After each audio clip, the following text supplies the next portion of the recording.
Bonjour, bonsoir. Maintenant que tout le monde est bien centré et tout le monde est dans la chaleur de la présentation d'Abdel-Nour, voilà, Inès et Abdel-Nour sont des amis chers à mon cœur et faire,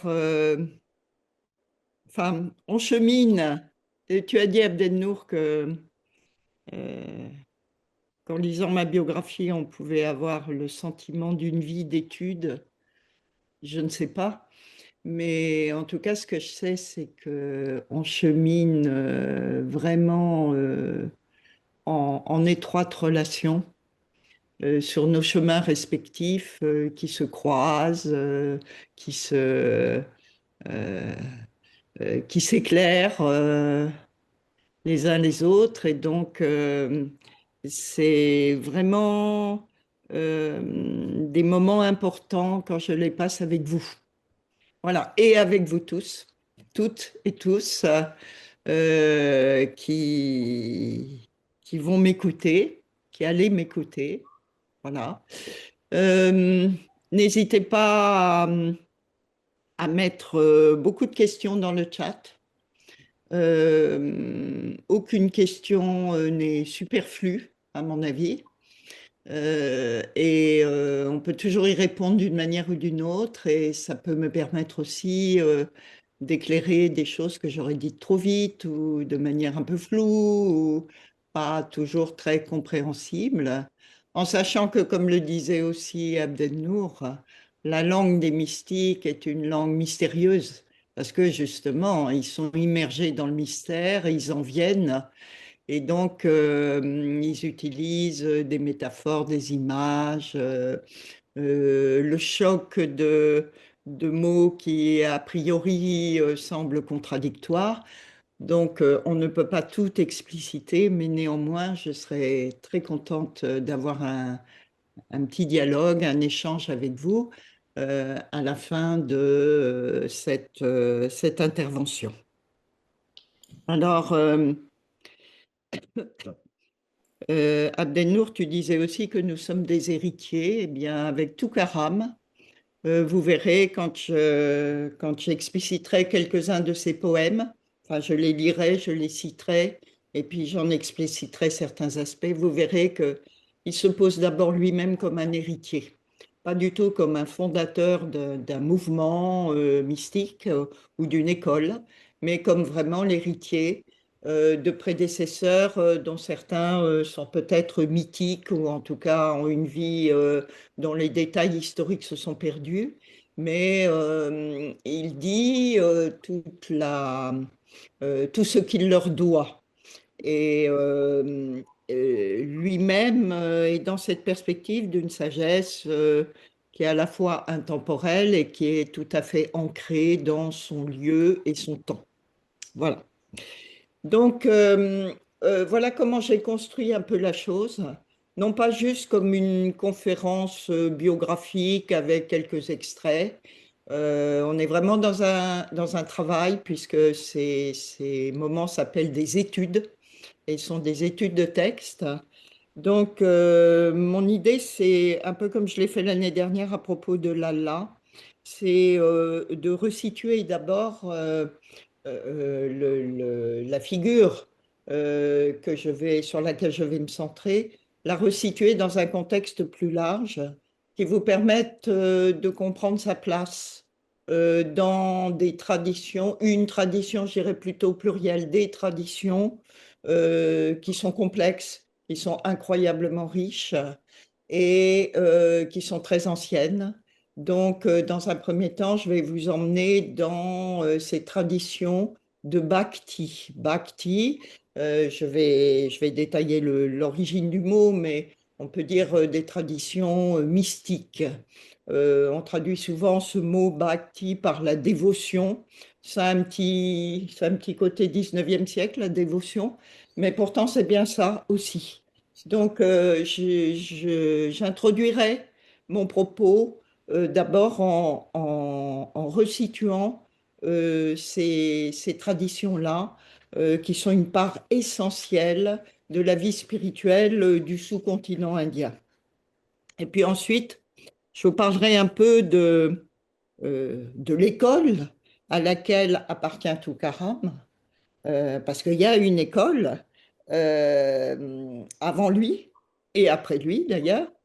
Et cette école, elle a quelque chose de particulier, c'est que elle est née dans une bourgade indienne qui s'appelle Pandharpur. Donc, vous avez son nom dans le titre de mon intervention, je n'ai pas besoin de l'épeler. Et Pandharpur, encore aujourd'hui, c'est, enfin, par rapport aux villes indiennes, c'est le bled, quoi.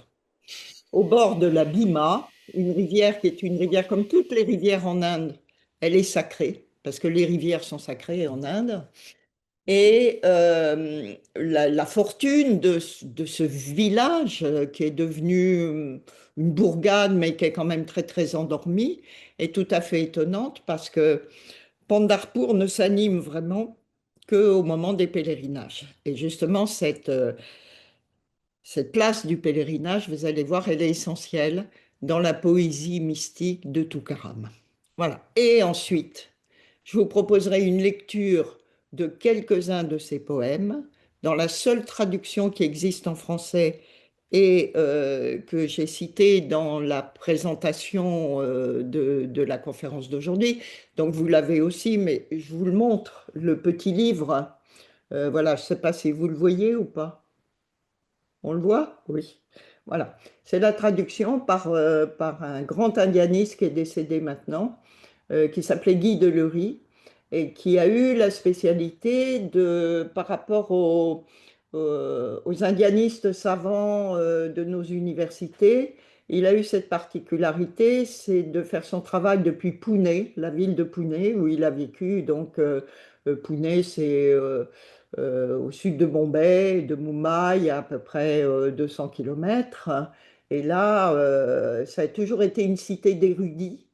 Mais ce qui fait aussi la spécialité de Guy Delury, c'est qu'il s'est intéressé aux traditions, comme on dit, populaires. Et vous allez voir que Toukaram, dont on dit qu'il était analphabète, ça reste à prouver parce que sa poésie est complexe, avec des rythmes, avec des allitérations, avec des images. Bon, mais en tout cas, il est présenté comme tel, analphabète, illettré, et donc émanant d'un milieu simple, ça c'est sûr, on le sait par sa biographie. Et Delury s'est intéressé à ces mystiques qui n'étaient pas des érudits, qui étaient les héritiers de traditions érudites, mais qui ont converti l'érudition en expérience intérieure. Voilà. Vous verrez que ces poèmes, tout à l'heure je vais dire pourquoi Delury a appelé ces poèmes des psaumes. Hein. On va y revenir, mais c'est vraiment, c'est un coup de génie, enfin, dans la traduction, vraiment, de les appeler des psaumes, psaumes du pèlerin, parce que nous allons voir combien le pèlerinage a une place importante ici. Donc les psaumes du pèlerin de Toukaram, c'est paru chez Gallimard en 1956, voilà. Et il n'y a pas d'autre traduction, pas d'autre bonne traduction des poèmes de Toukaram. Donc, voilà un petit peu comment j'envisage les choses. D'abord, une présentation générale de ce qu'est la vie mystique euh, en Inde. Rassurez-vous, ça sera assez court. Ensuite, on va se centrer sur Pandharpur, sur le dieu Vishnu et cette école qui s'est développée à Pandharpur. Et puis, bien sûr, en parlant plus précisément, quand même, je donnerai quelques éléments biographiques sur la vie de Toukaram. Alors, on abordera quelques-uns, j'en ai choisi 7 de ses poèmes. On tâchera un peu de les méditer. Et puis, je vous donnerai quelques éléments thématiques. Hein, j'ai un peu thématisé la chose, thématiques pour que vous puissiez les goûter. On verra un mot, le mot sanskrit rasa, qui veut dire le suc d'une plante et qui sert aussi à dire le fait de goûter une parole, de goûter une forme littéraire afin d'accéder à à son véritable sens. Voilà. Donc, pour commencer, euh, de quoi Toukaram et bien d'autres sont-ils les héritiers? Ben, ils sont les héritiers de quelque chose qu'en sanskrit, donc qui est la langue savante et ancienne de l'hindouisme, on appelle bhakti. Je peux l'épeler dans sa transcription, ça s'écrit B-H-A-K-T-I. Et ce mot bhakti, il vient d'un verbe sanskrit, bhaj, qui est tout à fait intéressant. C'est un verbe qui, au départ, a une signification presque économique, en tout cas très pragmatique, puisque c'est le verbe de l'héritage. Hériter un bien de sa famille, ça se dit par le verbe bhaj. Et sous d'autres formes, qu'on appelle la forme moyenne, c'est une forme grammaticale, ce verbe bhaj, il veut dire recevoir en héritage. Bon. Et à un certain moment, c'est-à-dire à peu près au début de notre ère, ce verbe bhaj et le mot qui est formé dessus, le nom bhakti, ils vont être appliqués dans un autre contexte qui est celui de la vie spirituelle. Pourquoi? Parce que des divinités plus anciennes, qui étaient essentiellement des divinités du cosmos, de la nature, etc., avec lesquelles les hommes faisaient des contrats, recevaient des bienfaits à condition qu'on offre des sacrifices à ces divinités, eh bien, cette forme de religiosité change et apparaissent des divinités, pour faire très court, que je peux appeler des divinités personnelles. C'est-à-dire, elles ont une personnalité, ces divinités. Par exemple, là, on va parler de Vishnuit, donc du dieu Vishnu. Eh bien, ce dieu Vishnu est une personne majuscule, hein, qui s'adresse aux êtres humains et qui leur parle, qui leur apporte des révélations, et en retour, ces êtres humains reçoivent cette révélation et peuvent parler à cette divinité. Donc c'est une nouvelle forme de relation, et cette nouvelle forme de relation, elle s'exprime par ce verbe bhaj, c'est-à-dire les êtres humains reçoivent quelque chose de la divinité, et il y a un véritable échange. Et même plus que ça, ils prennent part, ils participent à la divinité. Et donc, le mot bhakti, qu'on traduit souvent par dévotion, exprime cela, cette relation nouvelle, qui est une relation personnelle entre une personne divine majuscule et une personne humaine minuscule. La bhakti va s'exprimer par des rites, des cultes, des rassemblements communautaires, des commémorations, des pèlerinages, des chants, des danses, des fêtes. Elle va imprégner toute la musique, toutes les formes de musique, de théâtre, avec une teneur fortement émotive et parfois, souvent, érotique. Enfin, les images, en tout cas, sont des images qui sont empruntées à la gamme de l'érotisme. On voit les paysages, c'est-à-dire la nature, et les émotions, donc c'est-à-dire à la fois ce qui est extérieur à l'être humain et ce qui lui est interne, intérieur, qui sont convoqués pour décrire cet amour profond, fervent, souvent sensuel, envers la divinité. Et c'est la poésie, bien sûr, qui va exprimer le mieux cette vision du monde, parce qu'elle suscite chez ceux qui l'entendent, qui l'écoutent, je vais revenir sur l'oralité, sur le fait qu'on est principalement dans des traditions orales, ça suscite chez l'auditeur, chez les auditeurs, les qualités qui sont attendues d'un dévot. C'est-à-dire que ça suscite l'amour et la vénération pour la divinité, aussi la soumission envers sa transcendance, le service, les hommages rendus, etc.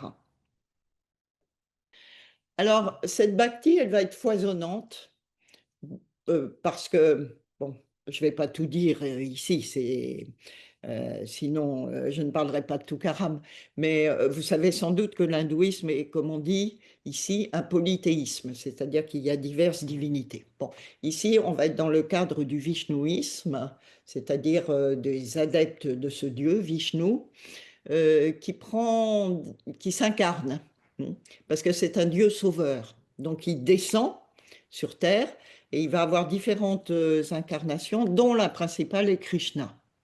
Alors ce Krishna, il apparaît dans un texte célèbre dont vous, je pense, vous connaissez le nom, la Bhagavad Gita. Hein. Gita, ça veut dire le chant, du verbe chanter. Donc c'est le chant du Seigneur. Le Seigneur, c'est Krishna Vishnu. Hein. Krishna, l'incarnation ou l'avatara de Vishnu, qui va partager, je repense au verbe bhaj, hein, qui va partager à Arjuna, son cousin humain, sur le plan humain, ils sont cousins, une révélation nouvelle, alors que Arjuna est dans un état de désespoir parce que il ne peut pas faire face à son devoir de guerrier. Bon. Donc il y a toute une partie de la Bhagavad Gita qui concerne ce devoir, mais ce qui est important, c'est que le summum de la révélation de Krishna Vishnu, c'est la bhakti, justement. C'est-à-dire que ce vers quoi tout converge, aussi bien le sens de l'action, aussi bien la réflexion sur la violence, sur la guerre, etc., ça converge et c'est en quelque sorte sublimé par quelque chose qui est l'amour pour Dieu.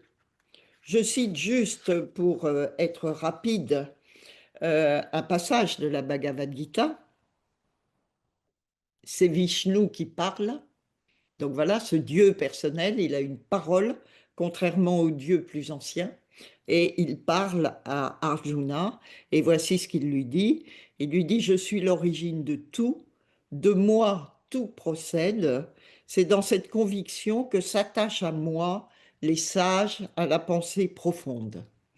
L'esprit en moi, toute leur vie suspendue à moi, s'éclairant les uns les autres et proclamant sans cesse mes louanges, ils sont comblés, ils débordent de joie. Vous voyez tout de suite cette description qui est une description du mystique, enfin du sage ou du mystique.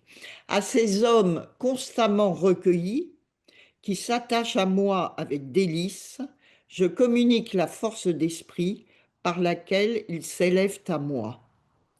Pour eux, par grâce, me manifestant dans ma vraie nature, je dissipe les ténèbres de l'ignorance à l'éclatante lumière de la vérité.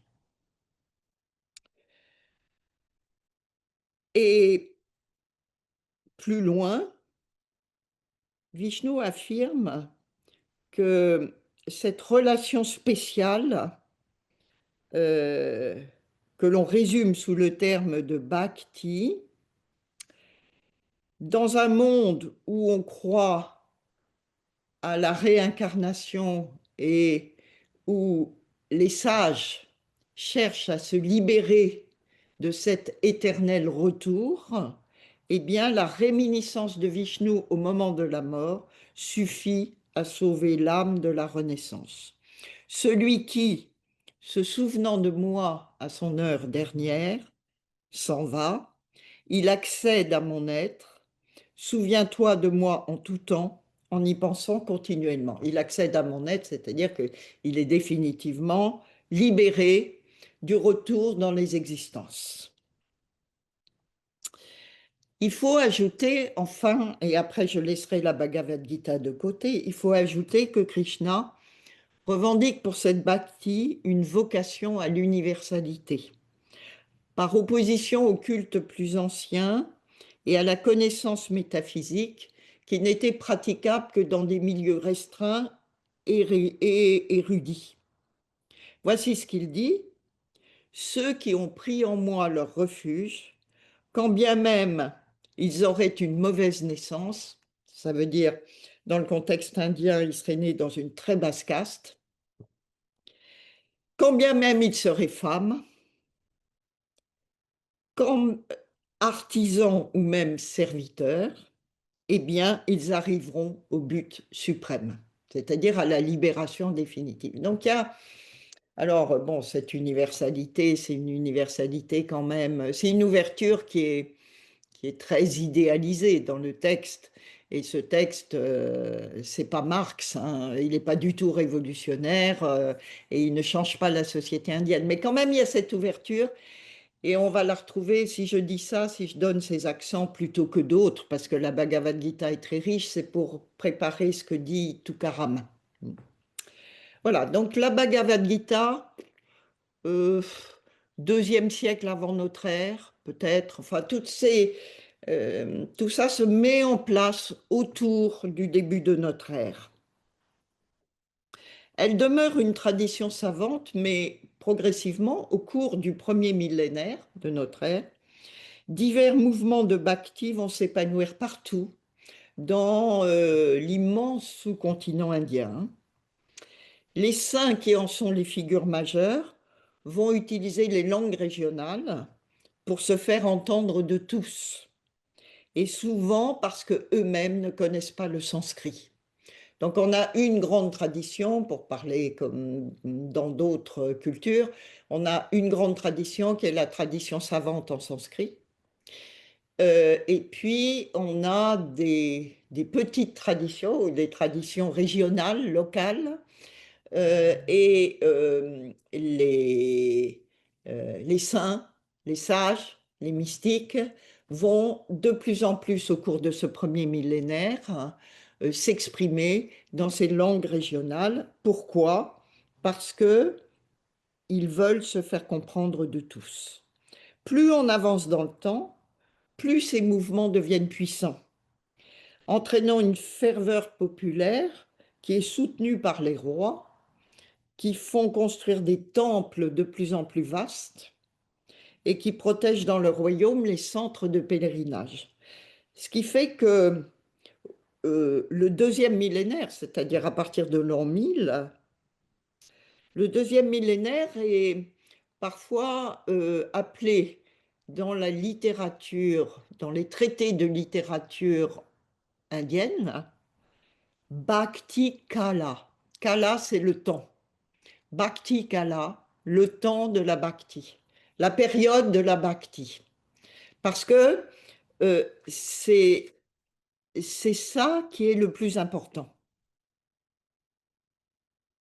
Or, l'utilisation de ces langues courantes parlées, par exemple dans le cas de Tukaram, ça va être le marathi, qui est la langue des Maraths.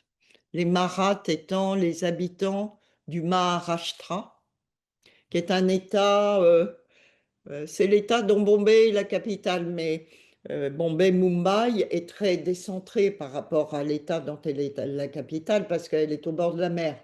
Donc cet État, il s'étend depuis Mumbai jusque dans le centre de l'Inde. Et Pandharpur est plutôt vers le centre de l'Inde, sur le plateau du Décan. Bon. Donc on a une langue, là, le marathi, et c'est dans cette langue que Tukaram va s'exprimer. Et donc, l'utilisation des langues courantes parlées, elle a favorisé l'invention de nouvelles formes spirituelles par des bardes, des chanteurs, des poètes, qui sont reconnus pour leur bhakti ardente, justement, envers des divinités comme Krishna ou d'autres. Chantés et retransmis oralement, leurs poèmes ont été recueillis et augmentés au cours des siècles sous forme de manuscrits et de manuels qui constituent une large tradition dont nous verrons qu'elle est toujours vivante aujourd'hui. Voilà, donc pour l'ambiance, si je puis dire. Dans quoi Tukaram, pendant sa vie, a été immergé. On n'est pas hors sol, et il est immergé dans un vaste mouvement qui commence au début de notre ère et qui a submergé littéralement tout le sous-continent indien. Euh, alors maintenant, situons-nous, puisque comme tu l'as dit, Abdel Nour, les mystiques, ils sont ancrés. Voilà. Alors situons-nous à Pandharpur avec cette dévotion particulière envers ce dieu Vishnu et une école mystique qu'on appelle les Santes, S-A-N-T, les Santes Marathes. Alors, Sante, euh, on pourrait penser que voilà, c'est l'équivalent du mot saint en français. C'est pas tout à fait ça. Sante, c'est le participe présent du verbe être, sat, le verbe être. Le verbe qui dit le vrai. En fait, je ne veux pas faire de la grammaire, mais c'est quand même très intéressant. On a deux verbes être dans le sanskrit. On a un verbe qui veut dire être au sens fort du terme, c'est-à-dire dans une intemporalité. Et on a un verbe qui devrait plutôt se traduire par devenir. Voilà.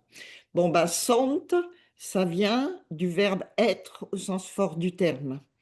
Et donc, si on veut le traduire, il faut le traduire par une périphrase qui pourrait être ceux qui sont dans le vrai, dans le véritable réel, ou ceux qui ont perçu le vrai, la vérité. Or, bien sûr, je suis allée vite, mais souvenez-vous que Vishnu, dans la Bhagavad Gita, il dit, pour eux, c'est-à-dire pour les sages, par grâce, me manifestant dans ma vraie nature, je dissipe les ténèbres de l'ignorance à l'éclatante lumière de la vérité. Donc on a un redoublement dans ce verset, hein, d'une part euh, la vraie nature du Dieu et l'éclatante lumière de la vérité, c'est redondant. Et donc on a cet aspect essentiel qui dit que est sage celui qui voit la vraie nature de la divinité ou la vraie nature des choses. C'est aussi quelque chose qu'on retrouve beaucoup dans le bouddhisme. Bon.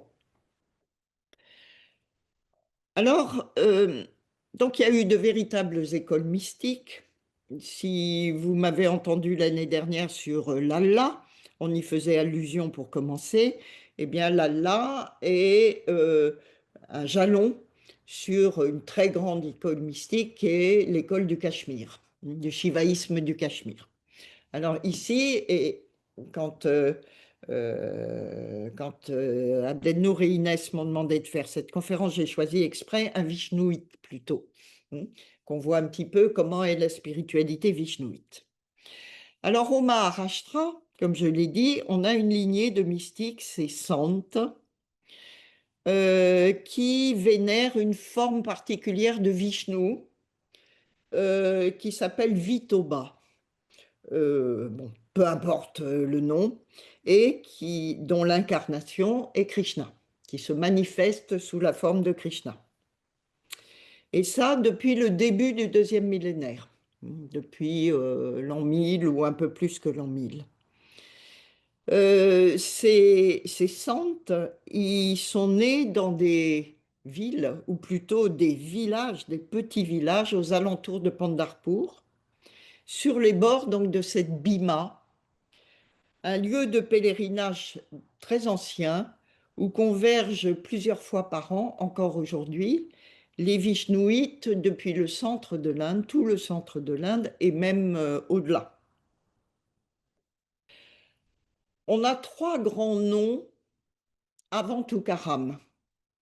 Et justement, Toukaram est un héritier et c'est très important de le dire. On a un grand saint qui s'appelle Jnandev, qui a vécu à la fin du XIIIe siècle. Et il s'est installé dans un village près de Pandharpur, il venait du nord de l'Inde. Ce même village qui s'appelle Alandi et d'où sera originaire Toukaram. Euh, on, on le connaît très bien par ses œuvres. il a été un grand philosophe. Il a commenté la Bhagavad Gita, donc c'était vraiment un érudit. Et à un certain moment, il éprouve le non-sens de la vie. Et du coup, il devient poète et il invente une forme de chant nouveau. J'ai dit tout à l'heure que cette poésie, qui était une poésie en langue vernaculaire, elle invente des nouvelles formes. Ben, lui invente une forme nouvelle qu'on appelle l'abanga, abanga. Littéralement, le mot abanga veut dire sans brisure, sans cassure. Alors je vais y revenir à ça. Mais cette forme, elle est à l'origine de la littérature marathe. Je vais expliquer tout à l'heure quel est le sens de ce mot. Donc, Jnandev, fin du XIIIe. Ensuite, on a Namdev. Euh, alors, on ne sait pas très bien. Bon, ah, première moitié du XIVe. Alors, lui, c'est pas du tout le même genre. C'est un petit tailleur qui était aussi un peu voleur et un peu bandit, qui a eu un maître qui l'a détourné de ses mauvaises pratiques et qui l'a détourné aussi, c'est intéressant, du culte des images, qui est très important dans l'hindouisme populaire, pour l'orienter vers une dévotion plus abstraite, purement intérieure, afin qu'il soit en prise avec les aspects les plus subtils de la présence de Dieu. Et ça, c'est intéressant parce qu'il y aura des disciples de Namdev, dont je ne parlerai pas ici, mais qui vont rejoindre le soufisme par le biais de cette dévotion sans image. Euh, Or, la vie de Namdev se termine à l'orée d'une période de trouble. Il y a eu des grandes guerres dans le pays marathe qui ont ravagé les temples de Pandharpur, les ont détruits. Et donc, on a une coupure de 2 siècles. Mais en fait, cette école marathe, elle est résiliente et elle renaît au XVIe siècle avec un autre maître, le troisième des grands prédécesseurs de Toukaram, qui s'appelle Eknath. Si vous l'écrivez, c'est Eknath.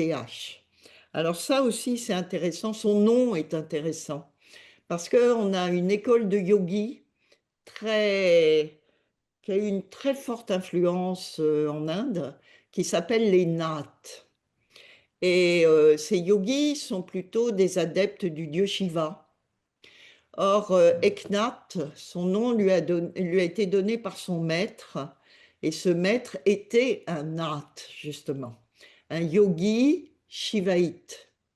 Mais en plus d'être un yogi shivaïte, son maître était le gouverneur d'une forteresse qu'avait fait construire un prince moghol à Dolatabad, c'est dans le pays marathe, et il était gouverneur donc d'un prince musulman. C'est très important parce que ça montre quelque chose qui est pas visible aujourd'hui avec le nationalisme hindou, qui est les échanges, bien sûr, il y a eu des guerres, des conflits, mais en même temps, les échanges entre lignées spirituelles, entre philosophes, et des pratiques du yoga qui infusent dans le soufisme et inversement. Donc, cet Eknath devient auprès de son maître un érudit et après, on nous raconte qu'il passe une vie de fonctionnaire, de petit fonctionnaire, méticuleux, rangé, marié, alors qu'il vit une vie intérieure puissante qu'il a exprimée dans des œuvres qui sont des œuvres majeures. Donc lui, c'est la mystique dans la vie ordinaire. Il était brahmane, donc brahmane haute caste hein, en Inde. Le, c'est passez-moi l'expression, le dessus du panier de la société. Et bien que brahmane, il a été sans cesse désireux de répandre partout cet esprit de dévotion. Et il est entré en conflit avec ses confrères, on va dire, ses confrères brahmanes, parce que il instruisait les parias, les basses castes ou les hors castes.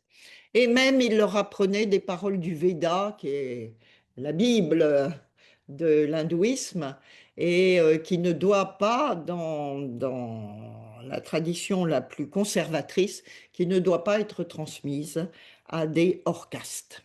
Ils partageaient même leur nourriture. Or, la nourriture est un marqueur très important des relations et des oppositions entre les castes.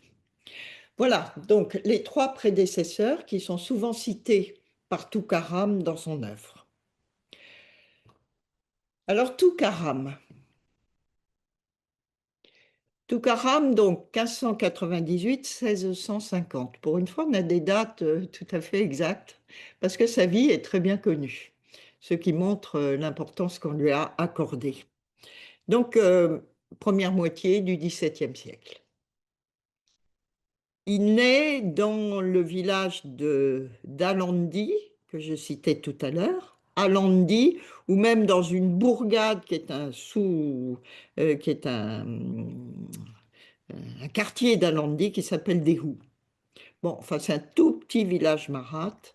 Son père est d'une très basse caste d'agriculteurs, mais comme il ne possède pas de terre, c'est-à-dire c'est un journalier, ce qui est la situation des très basses castes en Inde à cette époque et même bien plus tardivement.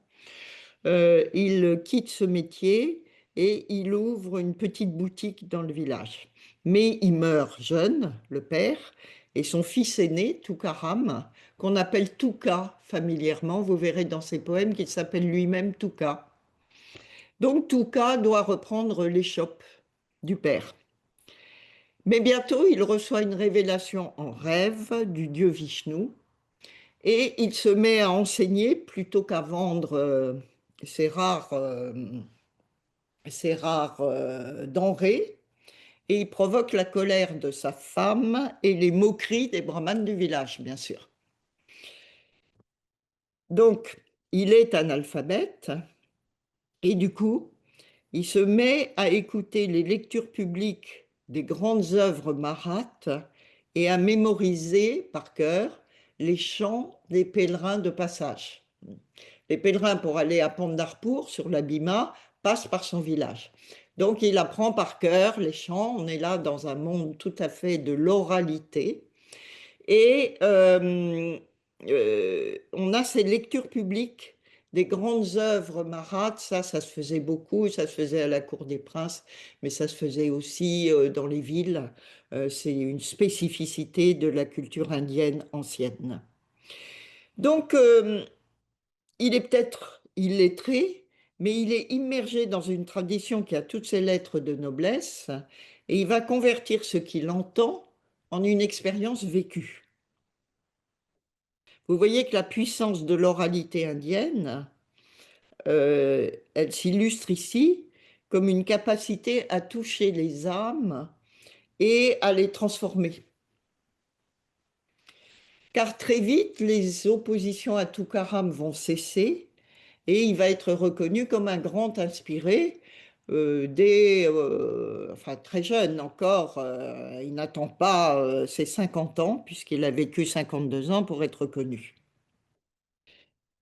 Euh, Il a des disciples qui sont plus érudits que lui.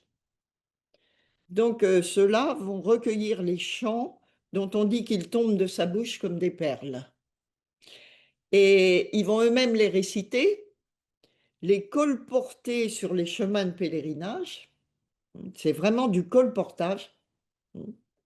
Au retour de Pandharpur, et ce colportage oral fait que ces chants ont été conservés, puis mis par écrit, et qu'ils sont toujours récités aujourd'hui. Alors, comme je le disais pour commencer, Guy Delery a appelé les poèmes de Toukaram des psaumes. Et ça me paraît particulièrement heureux, parce que c'est en effet cette forme dévotionnelle et mystique, très souple, pleine d'images du quotidien, de rythmes qui reviennent et qui s'enlacent, dont la Bible a fait un genre à part entière. Alors en Inde, comme j'ai dit, j'y reviens maintenant, on appelle cette forme abhanga. A, c'est le privatif. Banga, ça veut dire ce qui est lié. Donc, abhanga, non lié. Euh, euh, non, pardon, pardon, je me trompe. Abhanga, au contraire, veut dire sans brisure, c'est-à-dire, au contraire, ce qui est lié. Donc, il faut le traduire par un chant, du verbe chanter, sans brisure. Pourquoi les théoriciens de la littérature indienne disent, commentent, parce que la banga, elle est faite pour ne jamais s'arrêter. Ils la comparent à une guirlande. C'est la guirlande que les pèlerins se mettent autour du cou, qu'ils achètent dans les antichambres des temples pour les déposer aux statues des divinités et qu'ils récupèrent ensuite parce qu'elles ont été bénies. Donc ils repartent avec. Et donc il y a une circularité de la guirlande et il n'y a jamais de coupure. Voici ce que dit Guy Delery. La banga vise à s'harmoniser avec le rythme lent de la marche et de la pensée du pèlerin. Une même idée, une même image poursuivie doit en assurer l'unité. Brève, pour ne pas fatiguer la mémoire, elle peut s'allonger indéfiniment au gré de l'inspiration du chantre en vertu de son refrain. Alors évidemment, une traduction en langue étrangère, moderne, écrite de surcroît, ça va figer cette dynamique. Mais voilà, il faut, par notre propre lecture, rendre vivant la banga. Alors maintenant que vous situez, nous situons Toukaram, à la fois dans sa propre vie, dans sa tradition et dans l'histoire des spiritualités de l'Inde, on peut se centrer sur quelques-uns de ses poèmes et sur les thèmes qu'il développe. Donc, c'est un petit peu dense, mais après tout, on ne fait pas une conférence, on est dans une étude. Et donc, j'ai choisi 7 psaumes qui vont non pas illustrer, mais qui vont évoquer, plutôt que illustrer, évoquer des thèmes qui sont des thèmes que j'ai choisis un peu selon mes... Enfin, c'est des choix assez personnels, mais en même temps qui sont très importants dans l'œuvre de Toukaram. Il y a d'abord, comme je le disais, le thème de l'héritage. Ensuite, il y aura le thème du désir et de la nostalgie comme sentiment mystique. Puis celui du détachement de l'illusion existentielle et la béatitude de l'union. Il y aura le thème de la présence de Dieu en toute chose, en tout être, qui conduit à la non-dualité, puisque Dieu est en tout, il y a une non-dualité de fond. Et pour terminer, j'évoquerai l'idée de l'union sans confusion. L'idée, l'expérience dont nous parle Toukaram, d'une union qui est sans confusion. Alors, pour commencer, Toukaram ne s'inscrit pas dans, ne se présente pas comme un initiateur, comme quelqu'un qui aurait inventé quelque chose, une nouvelle révélation, mais comme un continuateur et comme un héritier. Il rend un hommage à ses prédécesseurs historiques, les trois dont j'ai parlé, Jnandev, Namdev et Eknath, au cours de son œuvre, mais surtout, il rend hommage à des figures plus anciennes dont nous ignorons tout de la vie. Et c'est pas un hommage historique, c'est pas un hommage de savant. En faisant cela, Toukaram exprime en même temps, vous allez le voir, la misère de l'état d'aveuglement et l'espoir dans une guérison par la divinité. Ici, Vishnu. Alors je vous lis ce poème dont j'ai mis dans la présentation de cette intervention le dernier, euh, les 4 derniers vers. Pour l'infirme, pour l'aveugle, un sauveur, Vishnu. Il peut briser nos entraves aussi bien qu'il peut nous lier. Sur la rive de sable, Pundalik, Pundalik, voilà une de ces figures mythiques.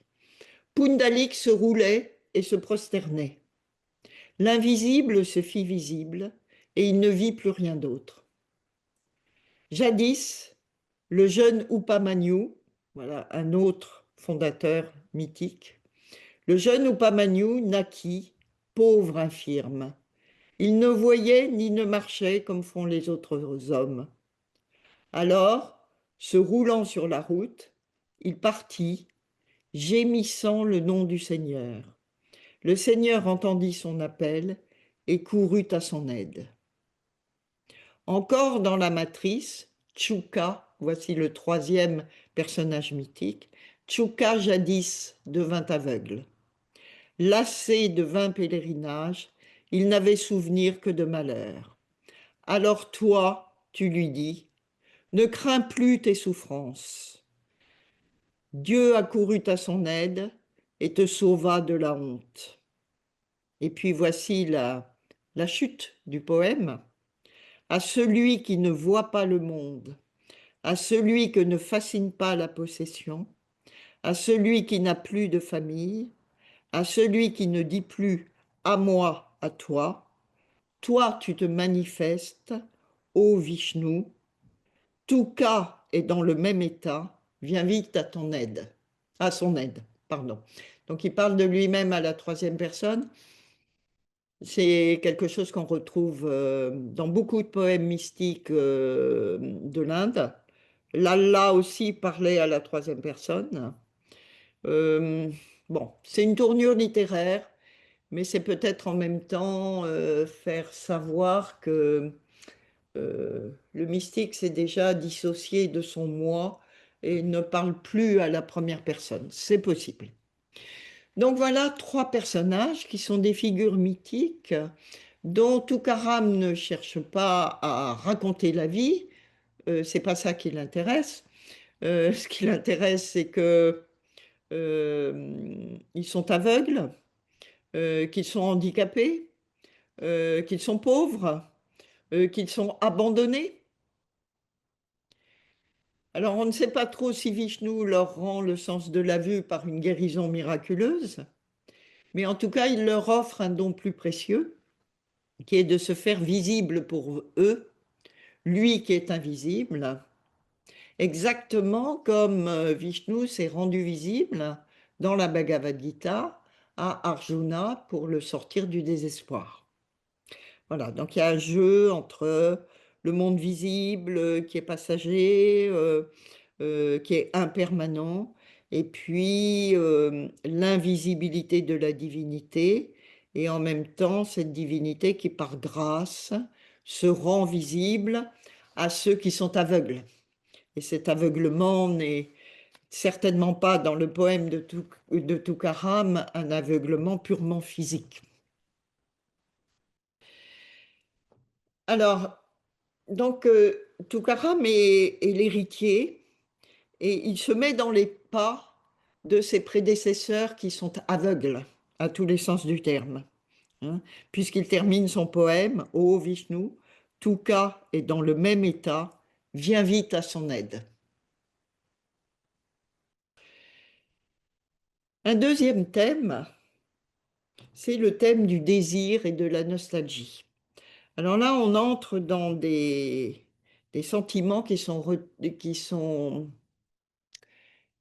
réputés par la littérature spirituelle indienne comme proprement mystiques. Le mystique est celui qui a un désir inassouvi, un désir insatiable de un- une insatisfaction insurmontable envers ce monde et un désir insatiable d'autre chose, d'un autre monde, d'une d'une relation avec un divin. Et si ce désir n'est pas comblé, il est habité par une nostalgie qui est une nostalgie incessante, une nostalgie qui est comme un aiguillon, une nostalgie qui revient de manière permanente, hein, et qui fait qu'il peut avoir des moments de béatitude, mais aussi il a des moments de désespoir. Enfin, c'est une souffrance qui est en lui. Euh, Ces sentiments proprement mystiques, l'Inde les appelle rasa. Rasa, j'ai dit déjà, mais j'y reviens, c'est un mot très célèbre en Inde, dans toute la littérature, qu'elle soit érudite ou populaire, hein. En sanskrit, ça veut dire le suc, le jus d'une plante, et donc la saveur. Et le mot rasa désigne des modalités de la création littéraire qui sont inspirées par la gamme des sensations et des sentiments du poète. Alors, s'agissant de l'expérience mystique, le rasa évolue entre deux pôles, l'amour vécu dans l'union et l'amour vécu dans la séparation. Alors, un court poème. Partant pour la maison de son beau-père, la jeune épousée se retourne et regarde en arrière. Ainsi, je vais. Quand te retrouverai-je, ô Dieu? Le petit enfant qui a perdu sa mère regarde autour de lui en poussant des sanglots. Comme un poisson retiré de l'eau, Touka étouffe.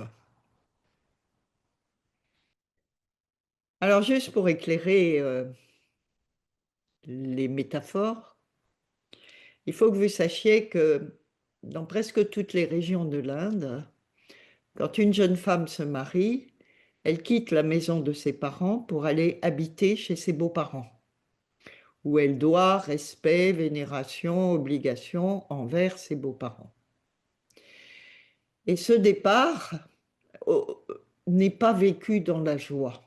De très nombreux poèmes érotiques, pas forcément mystiques, mais oui, plutôt érotiques ou des romans racontent le désespoir de la jeune épousée qui doit quitter sa famille pour entrer dans cette famille étrangère, parce que comme vous le savez, elle ne connaît pas son mari depuis longtemps. Donc voilà, le mystique, il va comme ça. Il part pour la maison de son beau-père. Il se retourne et regarde en arrière. Ainsi je vais. Ou bien il est comme le petit enfant qui a perdu sa mère. Ou bien il est comme un poisson retiré de l'eau. Voilà trois images qui caractérisent le rasa, c'est-à-dire ce paysage intérieur, ce paysage émotionnel intérieur qui caractérise l'amour dans la séparation, qui est une des couleurs de l'amour mystique.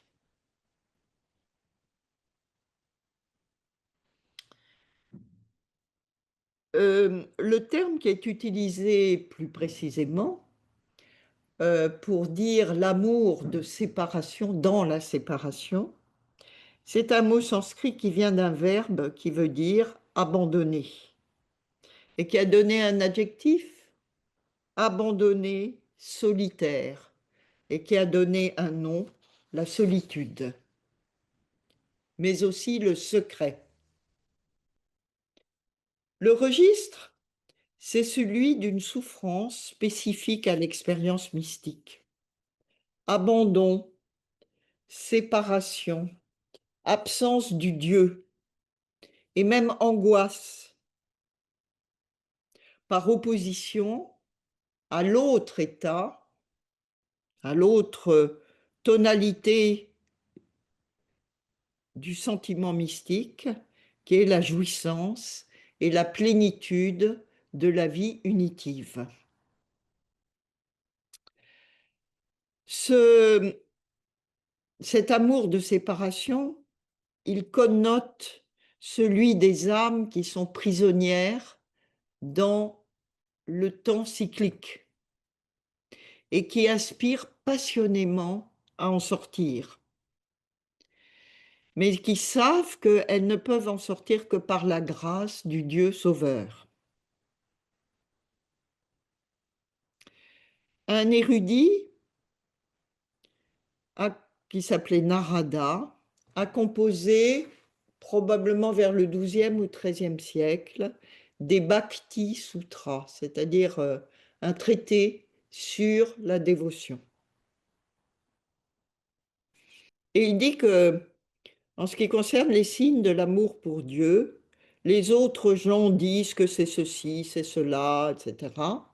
Mais Narada, lui, donne ces signes comme étant authentiques. Deux points. Lorsque toutes les pensées, toutes les paroles et toutes les actions sont offertes au Seigneur, et que le moindre oubli du Seigneur rend intensément malheureux, alors l'amour a commencé. Le dévot aime éprouver intensément l'angoisse de la séparation d'avec lui. Donc, vous voyez, ce que dit Narada est très fort, et on le retrouve chez Tukaram, c'est que le mystique ne cherche pas à se soustraire à l'angoisse de la séparation. Il aime éprouver intensément cette angoisse parce qu'elle est la marque de son désir de Dieu.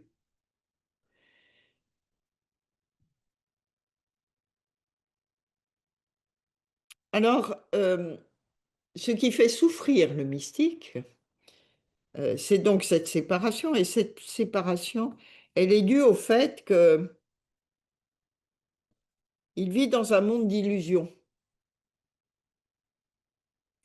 Et on peut être relativement heureux quand on ne s'est pas rendu compte qu'on vivait dans un monde d'illusions, encore que ça ne marche pas forcément, mais on est malheureux de de cette tonalité mystique quand on a reconnu qu'on est dans le monde de l'illusion.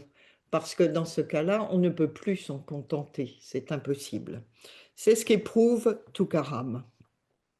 Cette nostalgie, ce sentiment d'être abandonné, qui n'est pas, vous allez le voir, une épreuve stérile, comme pourrait l'être une dépression psychologique.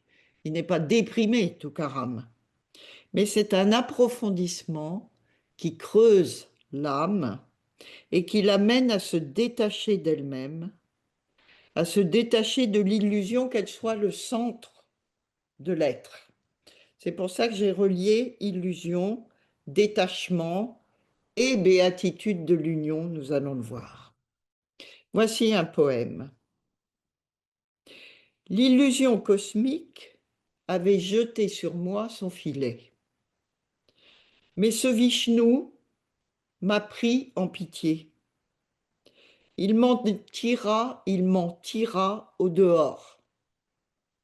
Et il me mit à l'écart. Il ouvrit mes yeux sur une merveille. On danse, on saute, on prend l'illusion pour merveille. On croit réel un bonheur périssable. On pleure, on gémit, on se casse la tête, On pleure un ami à en mourir. Et puis la chute du poème. Je m'étonne moi-même, dit Touka, à m'entendre dire ces paroles. Si tout à coup il prenait conscience que cette, cette souffrance mystique euh, était une forme de révélation, n'était pas une épreuve stérile, mais une forme de révélation. La nostalgie, donc, qui est désir insatiable de Dieu, retourne l'âme de telle manière qu'elle perçoive la dimension illusoire de la vie et de ses attachements. Le détachement, c'est-à-dire la sortie de l'illusion, qui est douloureux, constitue le prix à payer pour obtenir l'union à Dieu et donc la béatitude. Et c'est alors seulement, que l'expérience douloureuse se transforme dans une béatitude de l'immersion en Dieu. Voici un autre de ces psaumes. L'amour est don de Dieu qui détruit en moi l'illusion d'être un corps. Mon esprit ainsi purifié perd conscience du temps et du lieu. Libérés de toute mauvaise conscience, les adorateurs du Seigneur goûtent le bonheur. Les voici qui débordent de louanges à la gloire de son nom. Ils ont reçu la récompense indestructible de renaître serviteurs du Seigneur. Ils n'entreront plus au ventre maternel, ils partagent la vie de l'absolu. À répéter son nom, ils ont obtenu le vrai salaire. Plus de transgression, dit Touka, au village où vivent les enfants du Seigneur. Alors, je commente un tout petit peu, même si j'aime pas trop les commentaires, mais voilà, on travaille aussi. Donc, dans la première strophe, l'amour est don de Dieu qui détruit en moi l'illusion d'être un corps. Je pense qu'il faut comprendre qu'il n'y a pas du tout de dévalorisation du corps physique comme on pourrait l'imaginer, c'est pas ça du tout. C'est l'illusion de n'être qu'un corps, hein. L'illusion que ce corps soit permanent ou plus exactement qu'il faille s'y attacher. Mon esprit ainsi purifié, c'est-à-dire détaché, perd conscience du temps et du lieu. Là, on est dans l'immersion. Ensuite, bon, ça c'est plus facile à comprendre. Libérés de toute mauvaise conscience, les adorateurs du Seigneur goûtent le bonheur.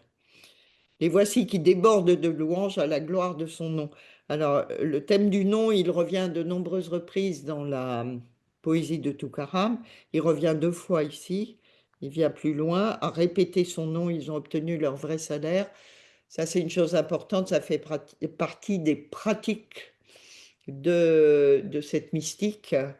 De même que ça fait partie des pratiques de la mystique du Cachemire, qui est la répétition du nom divin, hein, et que l'on trouve bien sûr dans l'islam mystique aussi. Et ça se pratiquait, je dirais, presque indifféremment, hein, chez Kabir, qui a été aussi une figure mystique très importante pour l'Inde, et qui est chez qui convergent les pratiques hindoues et les pratiques musulmanes. Donc la récitation du nom, ou plus exactement la répétition du nom, avec la respiration en accord avec cela, c'est quelque chose qui est tout à fait essentiel chez ces mystiques. Bon, donc ils ont reçu la récompense indestructible de renaître serviteurs du Seigneur. Ils n'entreront plus au ventre maternel, ils partagent la vie de l'absolu. Oui, donc en quelque sorte, ils sont là pour leur dernière vie, c'est leur dernière réincarnation, hein. Ils ont reçu la récompense de renaître en serviteurs du Seigneur. Et donc, ces serviteurs du Seigneur vont être des êtres libérés. Même souvent, on les appelle des libérés vivants. Ils sont encore vivants, mais ils sont déjà libérés. Donc, ils n'entreront plus au ventre maternel. Ils ne reviendront plus parce qu'ils partagent la vie de l'absolu. Donc, à répéter son nom, ils ont obtenu le vrai salaire. Plus de transgression, dit Touka, au village où vivent les enfants du Seigneur. Vous voyez qu'à chaque poème, il y a une chute. Et ici, c'est une sorte d'enseignement. C'est Touka qui dit, cessez de vous embêter, si je puis dire, avec des tabous qui sont édictés, entre autres par les brahmanes, qui sont les conservateurs contre lesquels Toukaram réagit souvent. Plus de transgression pour celui qui aime Dieu. L'amour à ce degré-là, c'est un peu le aime et fais ce que tu veux de Saint-Augustin. Hein.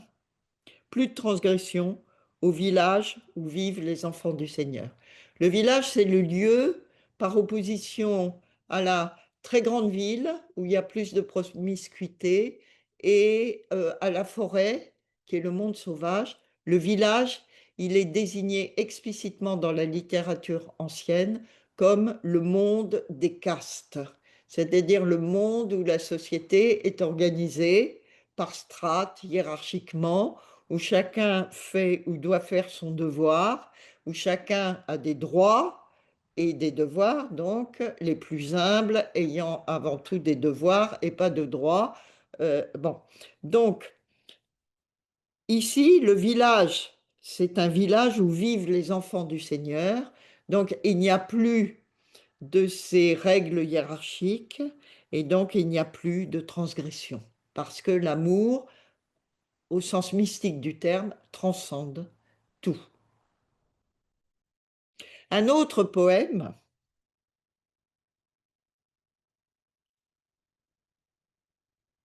qui, que je range, enfin je range avec hésitation d'ailleurs, parce que la difficulté quand on évoque cette littérature mystique, c'est que chez eux, euh, les thèmes s'entrelacent. Euh, ils se répondent les uns aux autres, il y a des échos, les images reviennent, etc. Donc c'est très difficile de distinguer des thématiques. Mais quand même, cette thématique de l'illusion, du passage par le détachement pour accéder à la béatitude de l'amour unitif, de l'amour d'union, ça forme un noyau essentiel. Donc voilà un autre poème qui va dans ce sens. Je vais dire l'indicible. Alors ça, l'indicible. J'avais un maître en histoire des religions qui s'appelait Michel Mélin. C'était un très grand historien des religions à la Sorbonne. Et on a suivi avec lui des séminaires sur la mystique. Et on s'est rendu compte avec lui que ces mystiques ne cessent de dire qu'ils ne peuvent pas dire ce qu'ils éprouvent, et comme disait Michel Mélin, ils ne cessent d'en parler.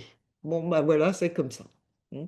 Ils ne peuvent pas ne pas en parler, tout en affirmant que c'est indicible. Alors là, voilà, je vais dire l'indicible. Je vis ma mort, je suis de n'être pas. N'être, N apostrophe, le verbe être. Hein. Je vais dire l'indicible, donc deux paradoxes. Je vis ma mort, je suis de n'être pas.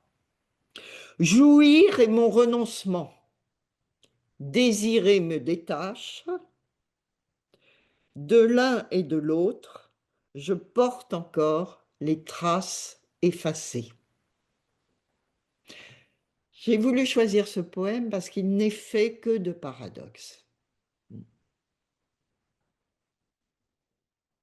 Voilà quelqu'un qui dit qu'il porte des traces effacées. Comment peut-on porter des traces si elles sont effacées? Pourtant, elles sont là. Voilà quelqu'un qui dit je vis ma mort. Qui peut dire ça? Jouir est mon renoncement. Le renoncement, pour le commun des mortels, c'est un peu tristounet, ou c'est un peu dur, ou c'est Bon, il y a des renoncements joyeux, mais il faut déjà avoir avancé hein, sur un chemin pour vivre un renoncement joyeux. Mais lui, c'est plus fort encore. Jouir est mon renoncement. Désirer me détache. Le désir attache. Toutes les traditions le disent. Et celle de l'Inde, peut-être encore plus que les autres. Hmm. Voilà. Et lui, il dit, désirer me détache. Donc je le relis. J'ai pas tellement envie de le commenter. Je vais dire l'indicible. Je vis ma mort. Je suis de n'être pas. Jouir est mon renoncement. Désirer me détache. De l'un et l'autre, je porte encore les traces effacées.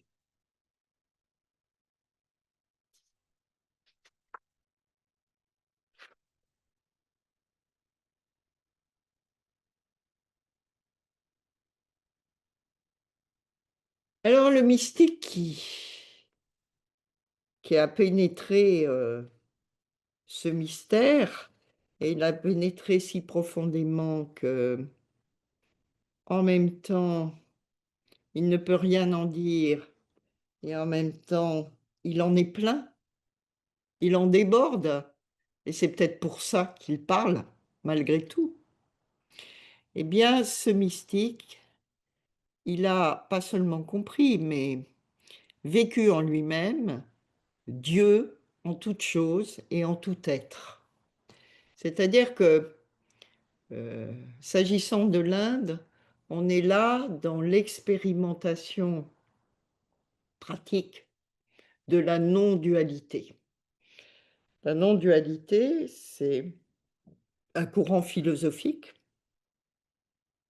un des aspects du Vedanta, et ça a donné lieu à de très hautes spéculations.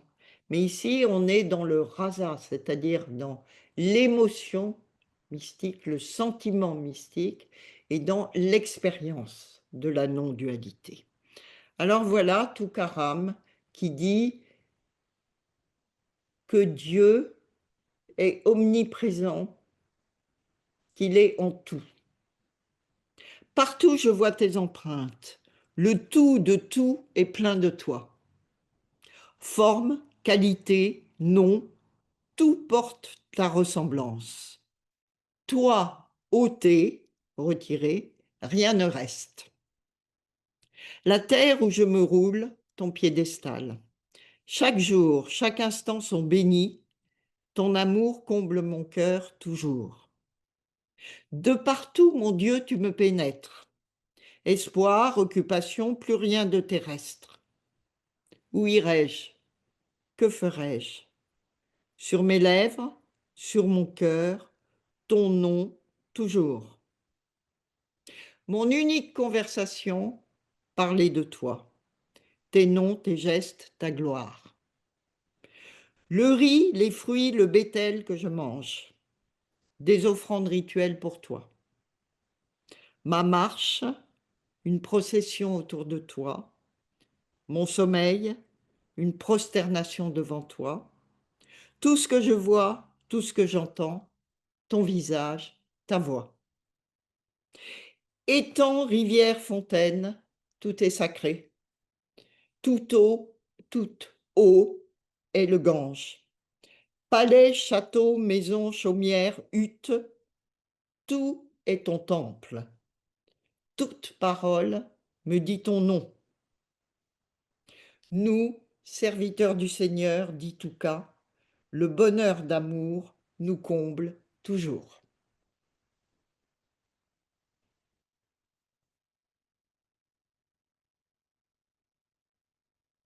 Et pour terminer, un autre poème qui évoque ce à quoi je suis sensible, parce que parfois il y a des malentendus. Concernant la mystique, on parle à juste titre d'une forme de divinisation de l'être humain dans cette non-dualité. hein. Il se fond en la divinité et il est divinisé par cette union. Alors c'est vrai, ils le disent tous, mais en même temps, ils disent aussi que l'union est sans confusion.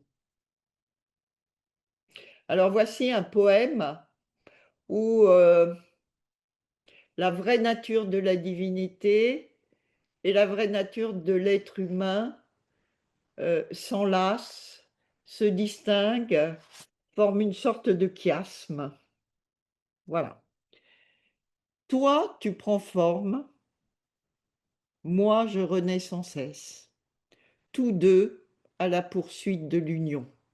Donc vous voyez, il y a ce Dieu qui s'incarne, et puis cet être humain qui est dans l'impermanence, tous deux à la poursuite de l'union. Ma joie, ton corps, tes délices, ma présence. Je te donne un visage, tu me rends infini. Nous deux, un seul corps. Et la chute du poème.